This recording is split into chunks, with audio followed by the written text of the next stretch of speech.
In an earlier chapter, I mentioned that I can't draw that well. Fortunately, we all have a huge library of cool shapes that somebody else drew for us. They're called fonts.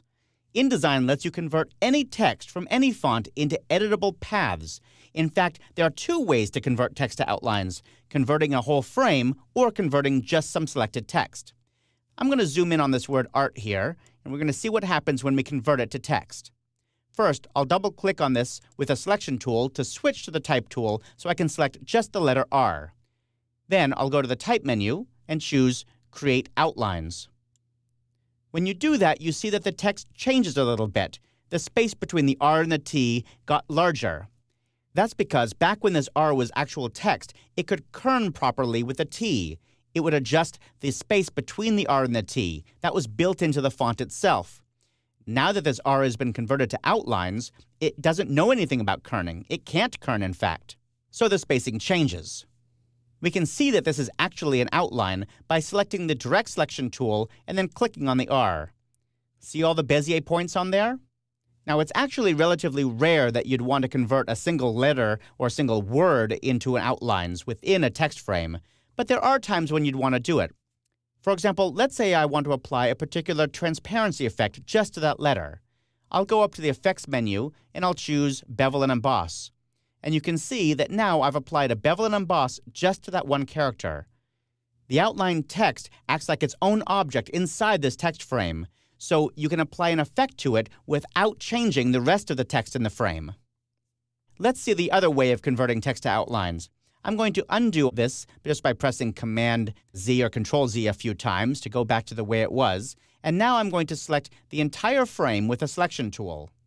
Because I have the whole frame selected when I go to the Type menu and choose Create Outlines, all of the text in that frame is converted to outlines.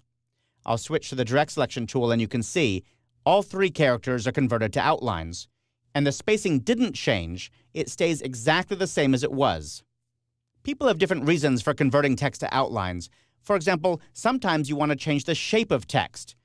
I'm going to deselect this by pressing Command-Shift-A or Control-Shift-A on Windows, and then I'm going to use the Direct Selection tool to drag some of these points around. You can see that you can change it to any shape you want. I can also use my Pen tool to add points, remove points, and edit this in all kinds of ways. But one of the best reasons to convert text to outlines is to put something inside those outlines. For example, I'll go back and choose this with the Selection tool, go to the File menu and choose Place. And I'm going to place a picture inside of here. I'll grab one of these pictures and click Open, and you can see it immediately fills this with the image. It gives these letters a really interesting texture. I do not recommend people converting a lot of their text to outlines.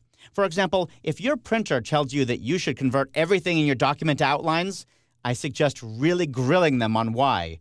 It's a very bad practice and almost always unnecessary. Plus, you may lose some really important stuff when converting text to outlines. For example, let me pan over here so we can see the text in this frame. If I select this entire frame, go to the Type menu and choose Create Outlines, the text does change, but look what happened.